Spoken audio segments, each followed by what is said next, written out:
Hi guys, welcome back to the channel. I'm here today with Dr. Samira to talk about skincare for skin of colour. First of all, let's talk about the differences between different skin colours. Darker skin types have more of a specific type of melanin.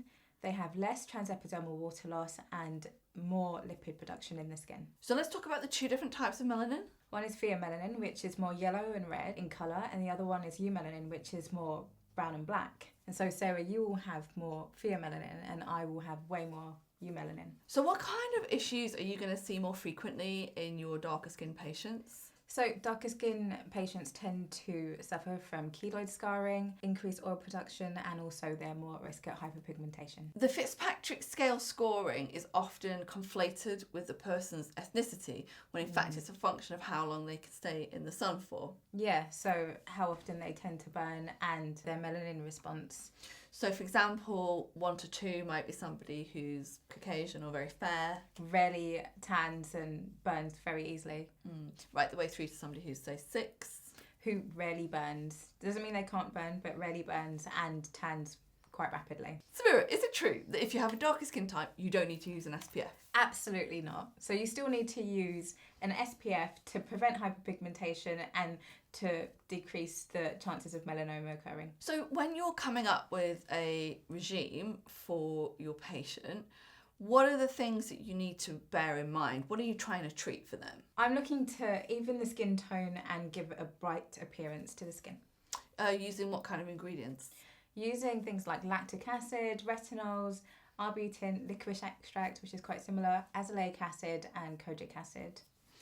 And if somebody's got Hyperpigmentation. Yeah, So hyperpigmentation, we just need to use a stronger product, and that's usually 4% hydroquinone that can be used for 4 months, but then after that you need to have a break for 4 to 6 months. So a lot of people are a bit nervous about hydroquinone, just like really briefly touching on this. I've used hydroquinone myself a few times, I think maybe 2 or 3 times, and I've got to tell you, my skin tone, I don't have hyperpigmentation, but obviously there's maybe just still something in there that you can't really perceive, but honestly my skin was the best it ever looked. Yeah, I think people are worried about sensitivity, so obviously patch test it and use an SPF. People buy these products from the hair shop and that has way more than 4% hydroquinone.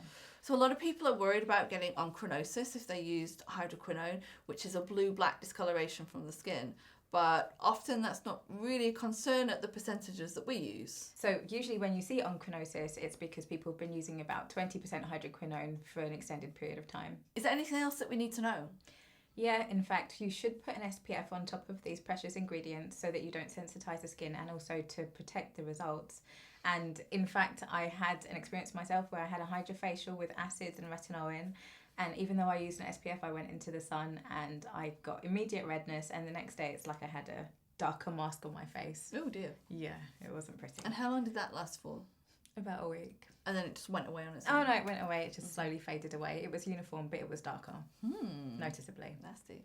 Yeah, so the products that I'm using and really loving at the moment are the IS Clinical Cleansing Complex, which is quite a nice gel calming formulation that has skin soothers in and also some vitamin C and retinol palmitate in.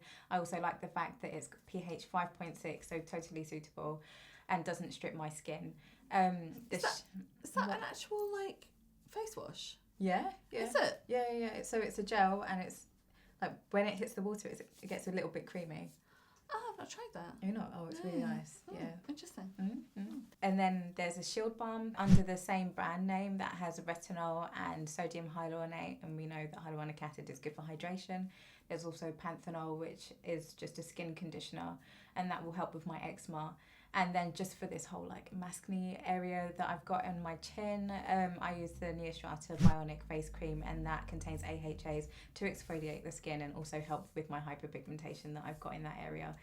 Hopefully you can't see it because I've got some foundation on there right now. And then afterwards, when my skin finally calms down, I'll add in my retinol for my usual anti-aging regime, and for that I use the SkinCeuticals 0.3 retinol.